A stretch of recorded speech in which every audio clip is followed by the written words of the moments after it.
Bonjour ou bonsoir peuple congolais. Ezali ngai ndeko na bino Christian Bolabiama. Na ye rapidement kutu na ngina kine musala. Nalandi ndeko JC Mubenga. Il a lancé un cri du cœur. Et raison pour laquelle donc je m'associe à ces cris du cœur puisqu'il s'agit du Congo. Il s'agit du Congo, mais cette fois-là, il parle de sa tribu. C'est tout à fait normal, il parle de sa tribu par rapport à la généralité, par rapport c'est-à-dire à la nation congolaise. Et le monsieur, je le vois, il fait ses émissions, c'est quelqu'un de bien, donc il a inventé un truc, donc il s'est inspiré aussi du professeur Jean Bélé par rapport à l'organisation, n'est-ce pas, de l'élection d'une présidente, je peux dire, ou d'un président au niveau de la diaspora. Chose que moi j'ai aimé, j'ai apprécié, j'avais donné vraiment mon accord là-dessus quand les résultats étaient publiés. Puisque nous devons avancer. Donc nous devons avancer, on ne doit pas faire du surplace, puisque voilà, donc on doit bouger, on doit innover. Pour ceux ou celles qui n'étaient pas, qui n'avaient pas, par exemple, voté, et qu'aujourd'hui, ils réclament, par exemple, l'organisation des nouvelles élections, pour moi, je dis, ce temps est révolu. Donc, on doit avancer, puisque la vie, c'est comme ça. Donc voilà, vous êtes majoritaire, vous devez aussi accepter la loi de la minorité. Vous êtes minoritaire, vous devez accepter aussi la voix de la majorité. Cette élection, et salamaki, la propagande de bandaki, tango a bandi concept wana ngana zayi kolanda yango. Et voilà, donc j'ai pas pris part, mais j'ai observé et j'ai vu que et Salami, nous devons accepter, et c'est question de mandat, une année, 2 ans, après, on va voir autre chose. Puisque ce que la nakaka nenge, yonde ko lingi, yende ko lingi, que loko esamenga na salite, loko esamenga na salite, mais tokene wapi. Alobi bien, so le ba boma, Hippolyte Kana, ba mutuma bomi Hippolyte Kana, bo tuna mutuana, oboma qui est na droit ni, bande koto avancé. Donc ça sert à rien. Et puis maman Jessica Savubu azali élu à ko reculer pété à ko continuer la misala naye. Donc botika mutu asala eza bongo. Donc c'est regrettable puisque toza na kata Congo tant makambu oyo ezali ko salama pour la tour ya démocratie na biso to ko même ko vandisa yango te et o bandimaki lobby ba tourner kazak ba comme ko ba n'importe quoi. C'est la médiocrité même ya biso ba congolais. Tout ça, la classe politique en général, mais c'est la médiocrité de la classe congolaise et surtout de nous aussi.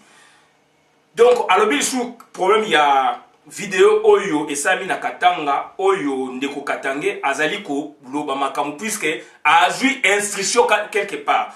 Tout le monde quand il y a des grands événements, Bamakameza ko bimapeme neza ba bilo mo connexe. Hippolyte Kanambe a outi ko sala mise en place donc tokolo ba soda na ye ou ba nomination à l'omolo atie oyo, c'est un problème pour le pays. Mutu azali attentif à kolandela yango.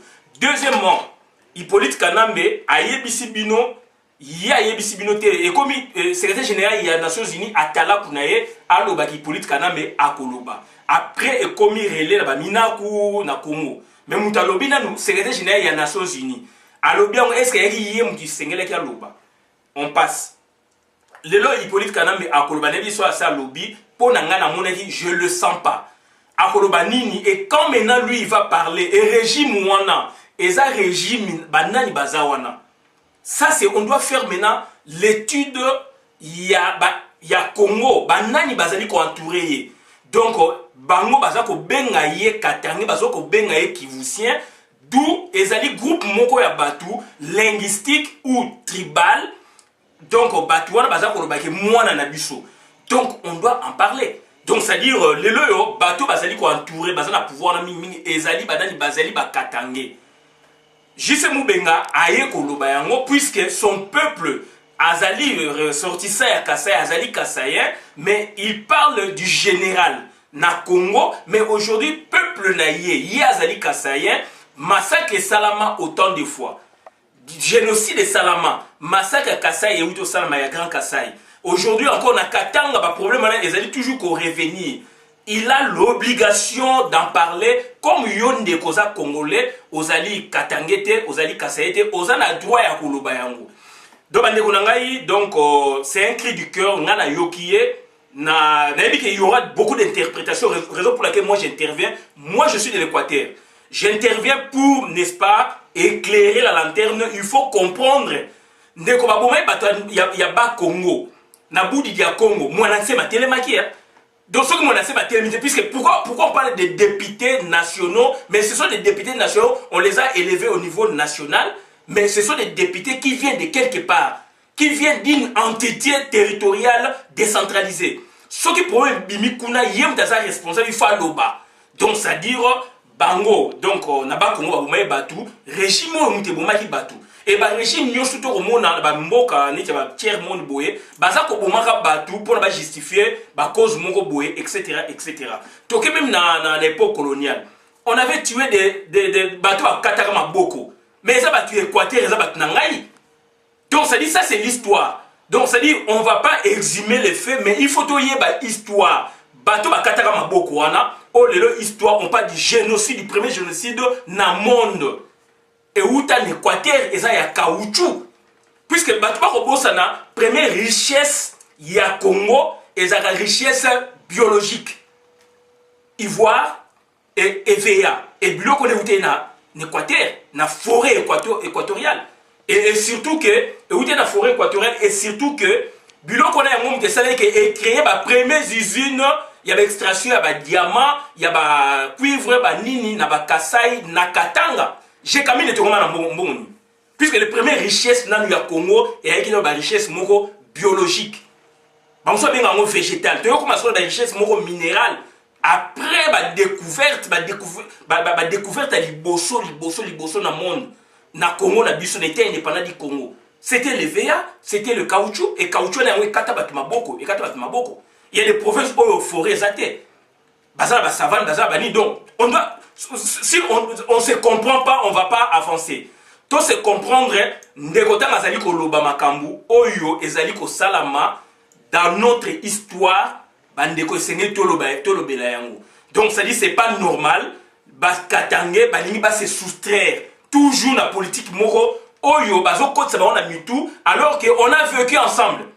To vivre na bango donc ngai biloko kutu na yo comprendre ngo na yo ekomi katange ku boyeboye je sais que na mongo mais na quartier na biso na balabala to ko na bateke na bakongo na banini na mutu na biso bakino biloko na zalaka te mais après to yo ko mona ba biloko na komi ko bima et ce sont les politiciens au baza ko puiser na biloko wana pour nous diviser et aujourd'hui qui est à la tête du pays c'est un étranger un Rwandais un primérien.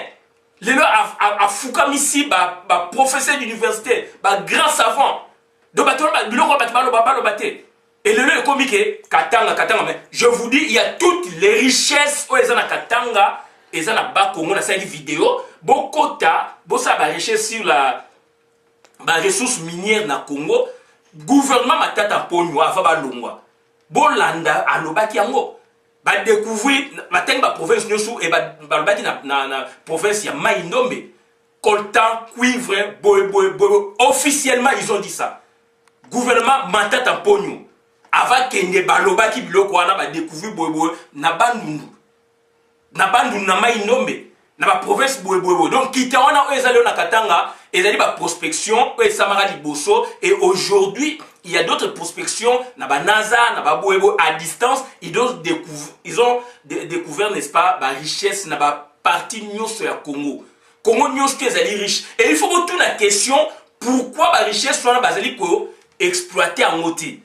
Il y a un autre Sarabino, le gouvernement de l'Afrique est dépendant de Libanda. Libanda fait ça dans kitus. Il fait le baquet pour exploiter le Congo. Quand il y a pétrole, il y a des autorisations. Autorisation à l'Ibosso, et à l'Ibino, ils ont pré-autorisation. Donc, société, moko yé pour na exploiter, bino siko, gouvernement pour payer ça, pré-autorisation. Autorisation sur la Banque mondiale. Puisque gisement pétrole, jusqu'à la preuve du contraire, et ça gisement la Banque mondiale, FMI. Bango va financer comme mbongo wana. Donc il faut que le système pour financer binomoko autofinancement net Angola sala ba pays Amérique latine ba Venezuela ba sala. C'est la science. C'est la science, c'est la réalité du monde. Donc c'est-à-dire ba gisement où est la province mingi ba kolta na bandundu na kisangani na bo poani ba za ko exploiter monter à grande échelle na shaba et katanga et puis basa ba usine mine les bongo même extraction ndenge sami na ba jekamine et ça un peu partout na Congo parce que mundele aboyi a lobby et le komo côté a pesi kitu state ça il faut boyer ba on so boyer ba côté dans un sabino on le lo ça ba recherche na pesi no ba kaya pétrole et quand on donne pour s'agir pétrole il y a Kivet central où ils a dit donc il y a pas que Virunga puisque siège dans les Kivet central quand on donne aloba yango bien ezana ba etambeke donc akenda ki la Bruxelles ba tunier donc akenda pour ba yi ba makambo autorisation gouvernement ne fait que donner la pré-autorisation la vraie autorisation ezali Banque mondiale na FMI donc on a dit aloba yangona en tout cas JC Mubenga cri du cœur na yo ki yango ça m'a fait mal donc tozala bomoko et donc c'est tout à fait normal aux alliés ressortissants ya Kasai il y a les problèmes il y a Kasai. Il faut le bayango. Quand les députés nationaux, mais babingi nationaux, mais baouti quelque part, bazako kwa kolobate. Yo il faut le bayango. Ce qui l'Équateur makambu bazako kwa kolobate, ba boma ki batu, nga il faut le bayango. Keto le ba makambu ya oba boma batu James Kabare Bena Hippolyte ba boma batu na wenze s'écrit. C'est mbandaka c'est Équateur. Donc puisque viva yango yebi yango yo ki yango il faut le bayango mutu ya kotokuna. Et en général, on parle du Kivu, mais moi je suis pas kivusien. Et quand je ne suis pas kivusien et que le problème maintenant est bimi l'Équateur côté Nangana Lobate. JC Mubenga, on est ensemble, donc Batoubo interprétant ou Mabete, donc c'est ça, ils ont cru du cœur, ils ont dit passe mingi. Un Katangais congolais, Azako Babilo, on a pas lobby massacre Salama, puisqu'il politique quand même Alingi a ses cramponnés dans le pouvoir. C'est n'importe quoi. Donc on est ensemble, tout continuer boyer, donc Batoubo Balingi, Bande Komo, le monde doit avancer. Élection Salamaki à Mama Jessica Savubu.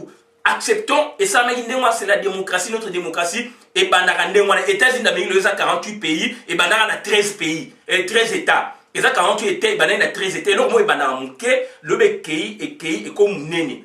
C'est notre histoire, bon, limité, structurée, super structurée, c'est notre histoire, maman n'a personne à Oran, Mouné, n'a pas la Combo. Azana Combo, papa n'a président de la République. Et bah, élu, il y a un bail qui le lire, il y a élu, il y a Botika, il y a ça là. Maman, je suis Kassavou, moi je vous soutiens, puisque vous avez été élu et vous nous représentez valablement. Merci. Je dis, je vous remercie.